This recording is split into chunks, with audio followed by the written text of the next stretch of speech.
Spanish soccer player Sergio Ramos once said that disrespect is bad for the atmosphere surrounding a team.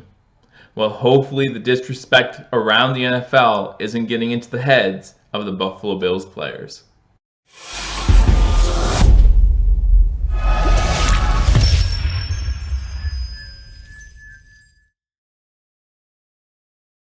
Here we are, it's August 1st, and we are less than a week away from the end of training camp, and that means we are less than a week away from the end of you having a chance to enter to win this Andre Reed signed mini helmet, guys. Again, go to www.bewarethestampede.com for ways to enter, and then you can tweet every single day, and every day you tweet, you log that entry. It counts as an entry every single day. If you already subscribed, you can still enter. Just go to www.bewarethestampede.com, and then you can log your entries there. Welcome to Billievers Talk. My name is Joe, and welcome to a special edition of Billievers Talk, where we're going to talk about not only the NFL Top 100 list that just came out, they just finished it yesterday doing the top 10, but we're also going to talk about the disrespect around the league, it seems, for the Buffalo Bills. Before we do that, however, I want to remind everyone, if you haven't already hit that subscribe button, guys, hit that subscribe button, like this video, and leave a comment. Let me know what you think about this disrespect, this shade being thrown at the Buffalo Bills. Now, as I watch Twitter today, as I listen to what people have to say, first of all, I don't realize people realize how long the Buffalo Bills have been disrespected. You can go back to the 90 teams and, talk about the four in a row Super Bowls, if I could talk, that we lost and how much people disrespected us then. And that has carried all the way through, it seems, my whole lifetime as we continue to get disrespected today. But I want to focus in on a couple things. And I also want to let everyone know that it's not necessarily reason to get mad. I'm going to sound mad probably a lot in this video. I'm going to vent, I'm going to rant, whatever you want to call it. But we need to use this as fuel. We need to use this as leverage. And I'll be telling you who needs to be using this as leverage at the end of this video. So hold on for that. But I want to go back to last season, right? We talk about the disrespect of the Buffalo Bills. Really, like I said, it's been going on for what seems like my whole life. But I want to go back to last season. Last season, the Buffalo Bills ranked second in defense. We've talked about a lot on this show. Other YouTube channels have talked about it. It's statistics, so you can look it up on any NFL website you want. Statistics for total yards for defense. Buffalo's number 2, right? Number 1 pass defense, right? Well, if you recall, the Buffalo Bills did not have a single Pro Bowler last season voted in by the fans. We actually had to wait. Kyle Williams was an alternate for a defensive tackle from the Titans, Gerald Casey. Gerald Casey was injured, so he couldn't make it to the Pro Bowl. So Kyle Williams was the alternate for Casey. And that's fine. Kyle Williams, listen, was very deserving of a Pro Bowl, very deserving of getting voted in, if you ask me, of a Pro Bowl. But he was the only Buffalo Bills representative at the Pro Bowl. After we had 3 the previous year, we had 1 this in 2018. And again, that was with the number 2 overall defense. What do we have to do to get represented at the Pro Bowl? You're talking about Tremaine Edmonds had over 115 tackles, 2 interceptions, 2 sacks, 2 forced fumbles, was a beast at middle linebacker, and that's someone we'll talk about later. Talk about Tremaine White shutting people down, right? Shutting down every team's best wide receiver, yet no love there. I mean, you even look at the Houston game, and you talk about shutting, I know Johnson had a touchdown, but man, White was there every step of the way. But no love. And that's all right. That's all right. Maybe we got snubbed. Maybe it was an oversight, whatever it might be. Maybe Trey White, only his second year, is not getting the love he deserved. Obviously not. So we move on to this season. And this season moves around. Obviously, we sign a bunch of new free agents, bunch of offensive talent. We get better in every single position, it seems. And yet we're still being dogged.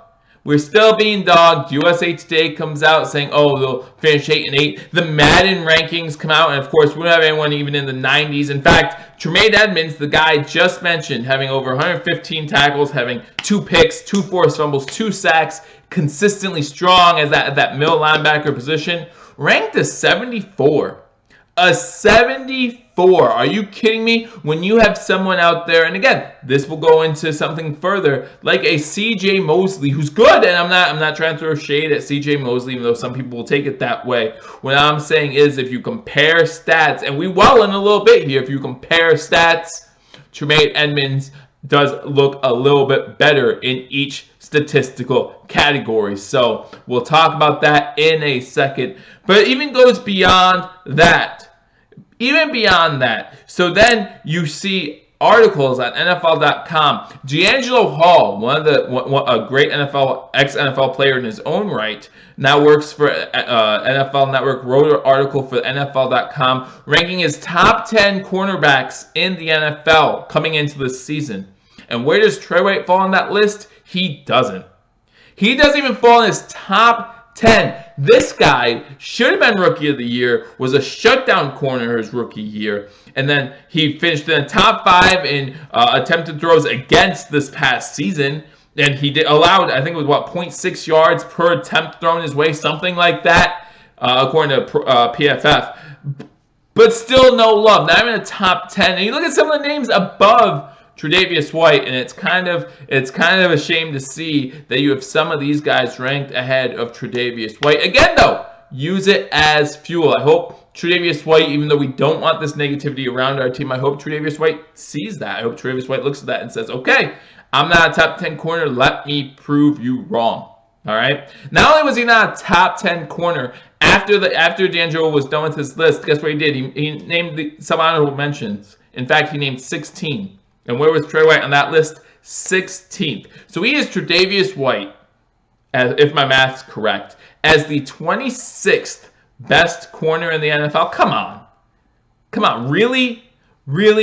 I think that you're way off. I would put Tre'Davious White as a top 5 corner any day of the week. And that gets us to the NFL Top 100. That gets us to the Buffalo Bills being the only team without someone to represent them in the NFL Top 100. Now, we can look at the Raiders and say, well, the only guy from the Raiders who is on that list is Antonio Brown, and he wasn't there last season. However, that being what it is, the Buffalo Bills are the only team that didn't have a player anywhere near the top 100. And you look at some of the names on this list, and I looked over the top 100. I said, well, who would you maybe put this person in over, or who would you have in instead from the Buffalo Bills? And listen, there are some great players on that NFL Top 100 list. I'm not trying to take anything away from them. But again, I mentioned C.J. Mosley, right?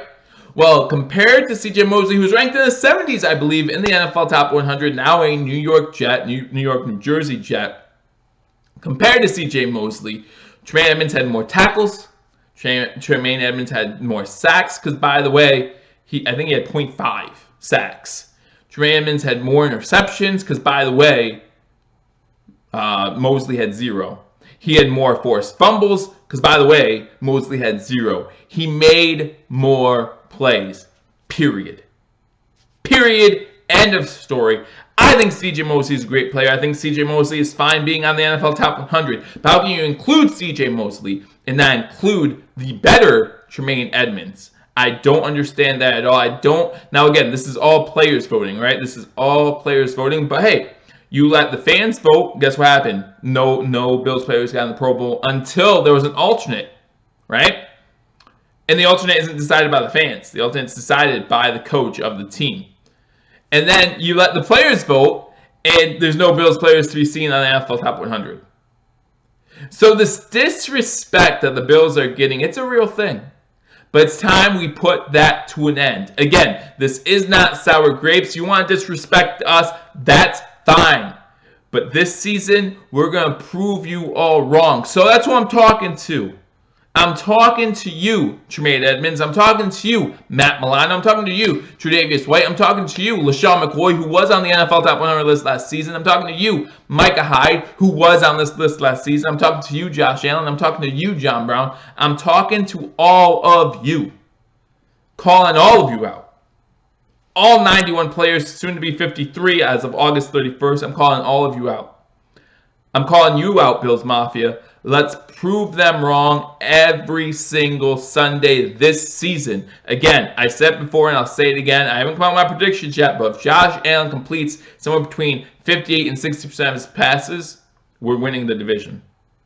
I mean that. I hope you mean that too. We're going to do this together this season, 2019. Why not us? Buffalo Bills going to have a great year. I hope you all join me for the ride. We're going to have a great time. You know about how we teamed up with BewareTheStampede.com. So go over there, check out their website, keep you updated on all Buffalo Bills news. You know how we teamed up with #Sports. We're going to be giving you live play-by-play and analysis and reaction to every single Buffalo Bills game. You can catch it here on YouTube. You can also catch it over on sportscaster.com. Check it out. Link in the description below. Follow me on Twitter. We're going to have a fun time. I look forward to talking to you all soon. Again, like this video. Leave a comment. What do you think about the disrespect that the Buffalo Bills have been getting? You know, talking about the NFL Top 100, NFL.com had an article about the top 5 snubs in the NFL Top 100. It was written by Jeremy Bergman. And it's funny because he does talk about how the Buffalo Bills don't have any representation in the NFL Top 100, even though we had the number 2 ranked defense last season. And his last line was, and if people, in the last line in the article he writes, if you're not watching the big plays by some of the Buffalo Bills players, reevaluate your ranking / life choices. And that's what we are going to let everyone know. You disrespect us now. Don't come at us at the end of the year when we're better than you thought we would be and say, oh, we saw this coming. No. The wagon's going, the Stampede's coming, and you'll see the Buffalo Bills on top of the AFC East in 2019. Again, leave a comment. Let me know what you think. I will come out with my prediction video here probably in the next month, August 1st. That means Hall of Fame game tonight, the first game of the NFL season. I know a lot of you don't care about preseason all that much, but it is the first sign of football, so we look forward to that. I look forward to talking to you all soon. Until I do, go Bills.